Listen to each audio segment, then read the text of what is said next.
You know, it's really something how a phrase like cancel culture just explodes, causes so much argument, and honestly, a lot of confusion too. You sent over a great mix of stuff articles, social media deep dives, some really insightful personal takes, and we're genuinely excited to unpack it all with you. Absolutely. It's a term that gets, thrown around everywhere. But looking at the sources, the basic idea is this kind of public shaming or boycotting, sometimes ostracizing people or groups for things they're perceived to have done wrong. And what's really interesting is how this modern version really seemed to pick up steam, maybe early 2010s. And Black Twitter keeps coming up in the sources as like a really key starting point.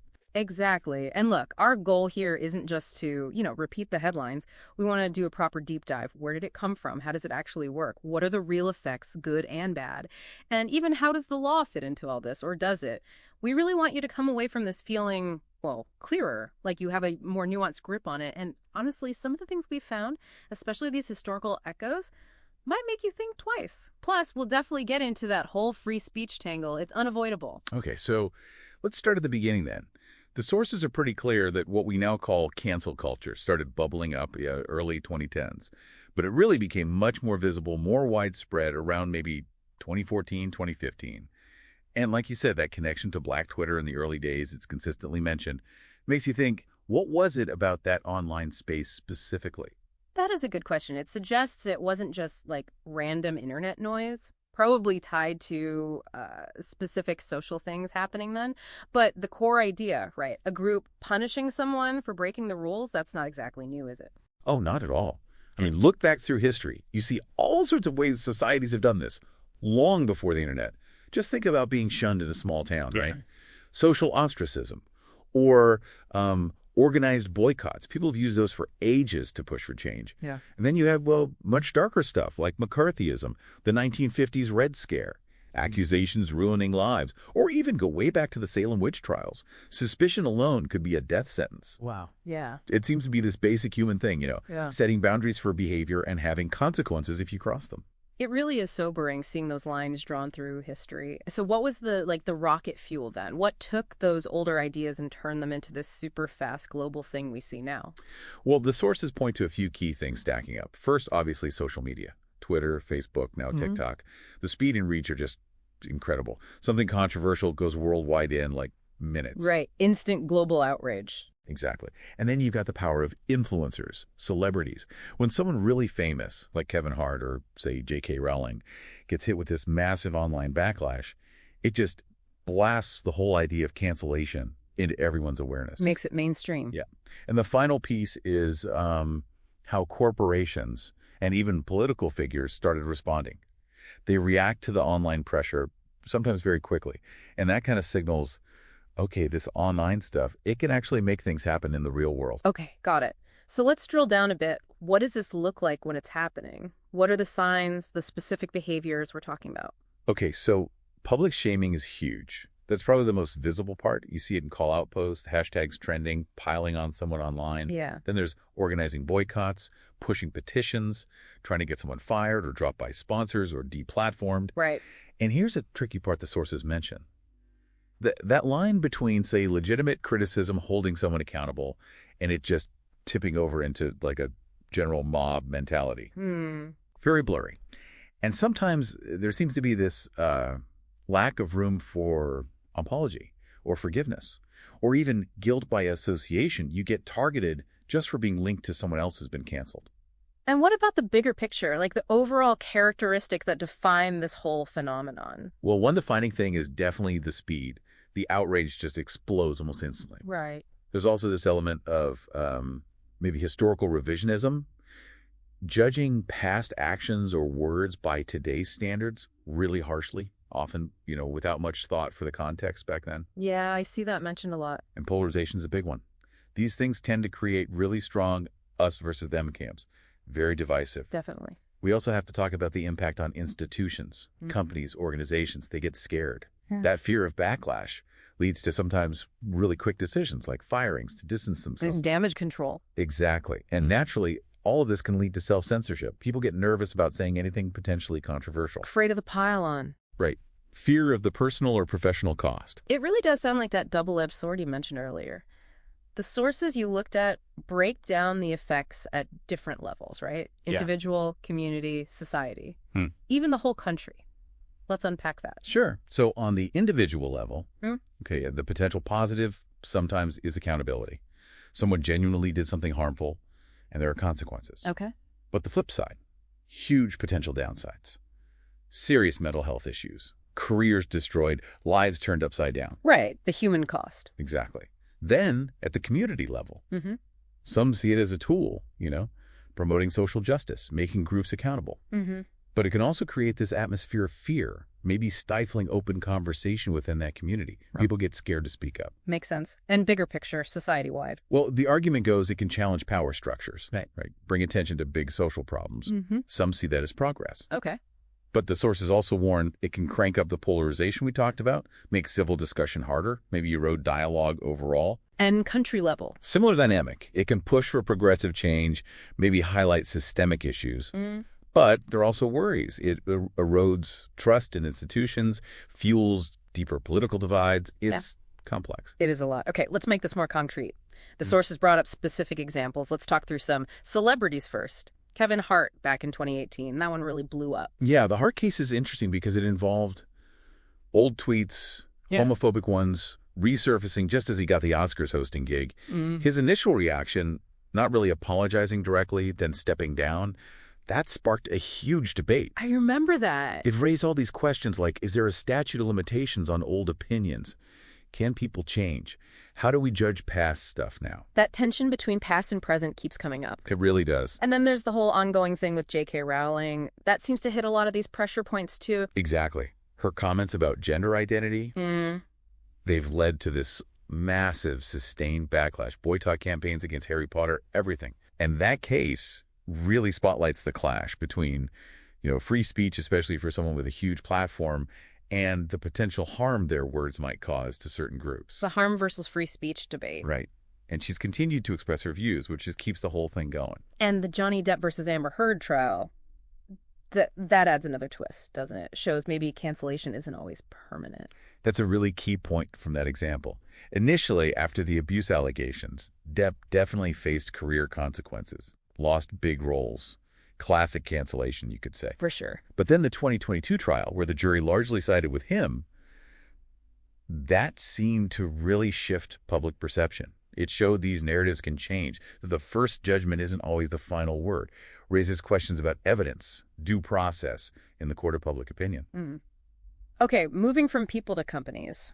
The Goya Foods thing in 2020, that showed the political polarization angle really clearly. Oh, definitely. What was fascinating there was the CEO praises Trump. And bam, immediate boycott calls, mostly from liberals, but then, just as fast, a counter-rally of support from conservatives. By Goya. Exactly. And the sales reportedly dipped, then surged. It just perfectly illustrates how these things can map onto existing political divides and have weird economic effects. And Balenciaga in 2022, that wasn't political, more ethical, moral outrage. Yeah, that ad campaign with kids, in context, many found really inappropriate, even disturbing, that caused this huge public outcry. The company apologized, but for a lot of people, it wasn't enough.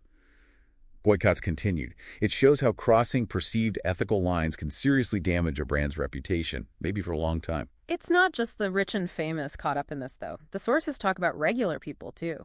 Justine Sacco, 2013, that story is still chilling. It really is a sobering one. One bad offensive tweet before getting on a plane. And she's fired by the time she lands. Yeah.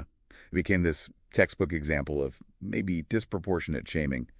An offensive mistake, sure, but the consequences felt way out of scale to many. Makes you think about punishment versus the crime, digitally speaking. Exactly. And Amy Cooper, the Central Park Karen incident in 2020, that also stirred up debate about whether the backlash went too far. Absolutely. The video of her calling the police on that black birdwatcher went viral.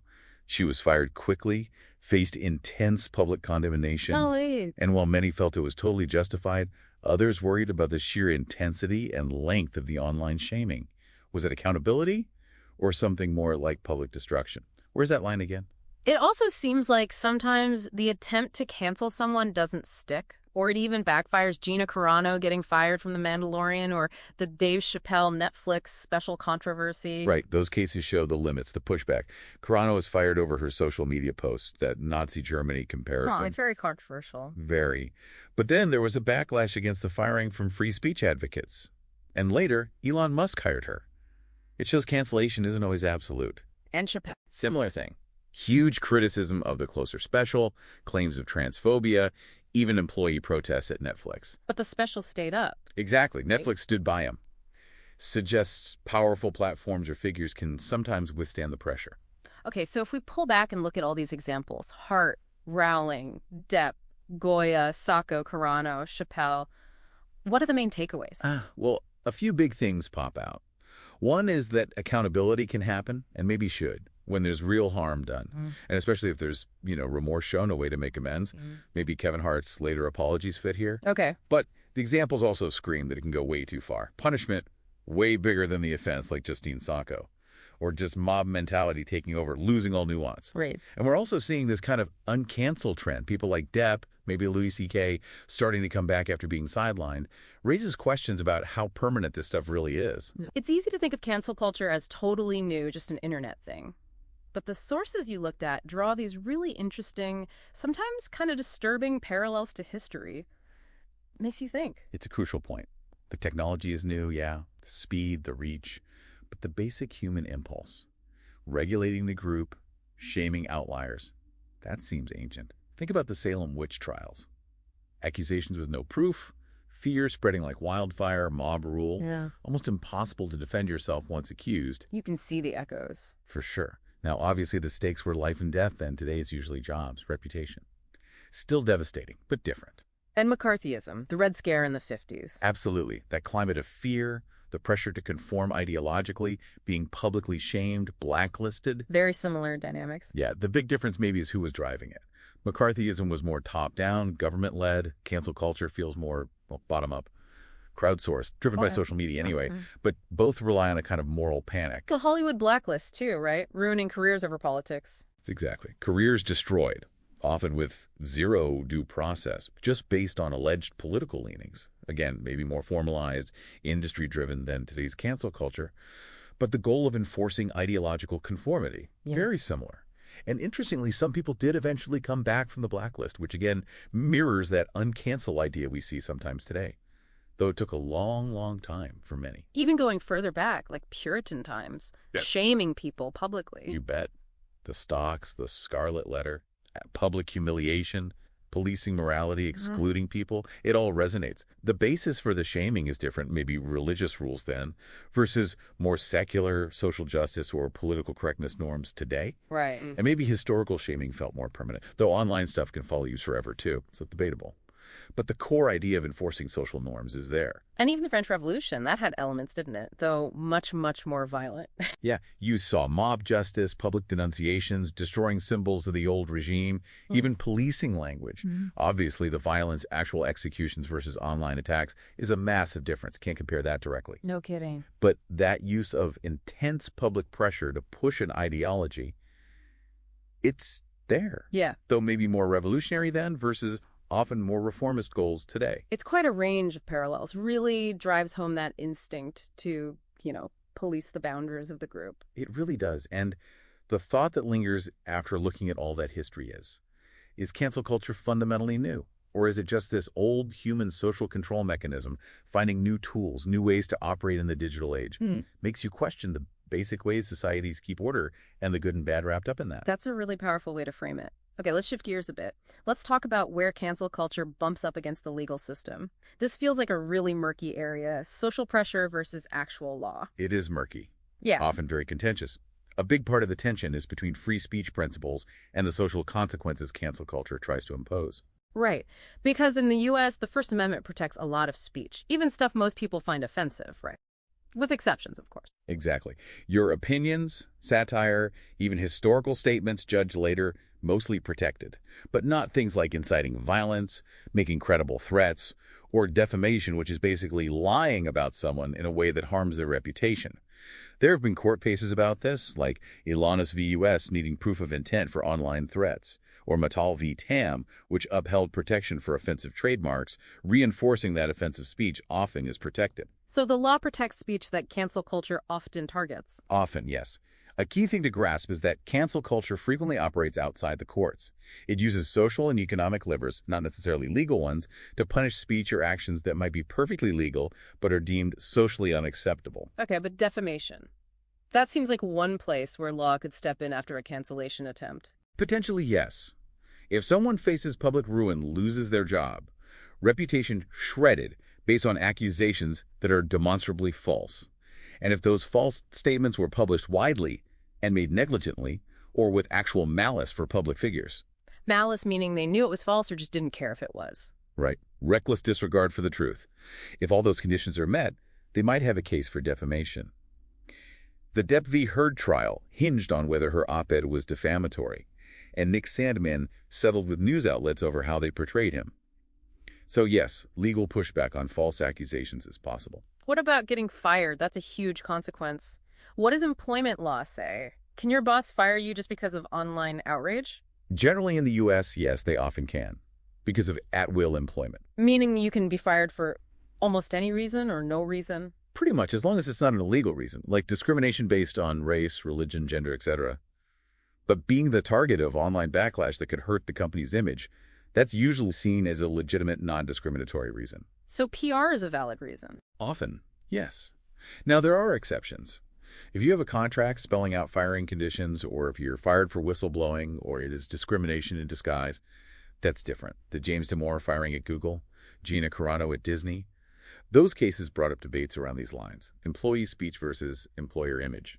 But usually the firing is legal. In an at-will situation, often yes, unless a specific protection applies. And what happens when the online stuff crosses a line into, like, doxing or swatting? Direct threats, that's illegal, right? Oh, absolutely. Doxing, dumping private info online to cause harm is illegal in many places. Swatting fake emergency calls to send police to someone's house, that's incredibly dangerous and a serious crime. And credible death threats. Definitely illegal. So the reaction can be illegal even if the initial speech wasn't? Precisely. The original tweet or statement might be protected, but harassing, threatening, or endangering the person because of it, that can absolutely lead to criminal charges. We mentioned Luminous on threats earlier. Beyond the purely legal, the sources talk a lot about the psychological impact, the human toll. Yeah, and that's huge. The mental health effects can be severe: anxiety, depression. Some report PTSD symptoms. Think about Justine Sacco again, the intense scrutiny she faced. Right. Losing your career, obviously. And then there's that broader chilling effect. People just shutting down, becoming afraid to voice opinions. Self-censorship. And for society? More polarization, maybe less willingness to have difficult conversations, potentially more distrust in media institutions. These are significant costs, even if no laws were technically broken by the initial canceling. So putting it all together, can the law really stop cancel culture? Or even regulate it effectively? Based on the sources, it seems the law offers specific tools for specific harms. You can sue for defamation if lies cause damage. Employment law offers some protection. Illegal harassment like doxing or threats can be prosecuted. But for the main phenomenon? For the main phenomenon, the social media pylons, the boycotts, companies acting out of PR fears, the pressure against unpopular but legal speech, the law doesn't really have a direct answer. Most of it is, as some put it, lawful but awful. It happens in that space between legal rules and social norms. So it's more cultural than legal? That seems to be the core takeaway. Yeah. Cancel culture really lives in the gap between law and morality, or perceived morality. Legal changes might help curb the worst excesses, like harassment, but the underlying issue seems much more about culture, ethics, and how we talk to each other online. Okay. So wrapping up this deep dive, it's clear cancel culture is, well, incredibly complex. It's got these deep historical roots, but its modern version is definitely turbocharged by digital life. We've looked at how it works, how it can maybe bring accountability. But also how it carries these huge risks: disproportionate punishment, shutting down debate. Exactly. And its whole relationship with free speech and the law is just messy, often uncomfortable. It really highlights that tension, doesn't it? Yeah. The need for accountability versus the need to protect expression. Accountability matters. But so do fairness, context, maybe even a path back for people, redemption. Yeah. And that leads to a final thought for you, the listener, to chew on. It came up in the sources you shared. Is cancel culture ultimately a way to fix injustice? Or does it just end up repeating old patterns, old ways of persecuting people, just dressed up in digital clothes? It really forces you to think about that balance, you know? Accountability, forgiveness, due process, especially now, online. Anyway, thank you so much for sharing your sources and coming along on this deep dive with us. We really hope it's given you maybe a clearer, more nuanced view on what's become such a charged topic.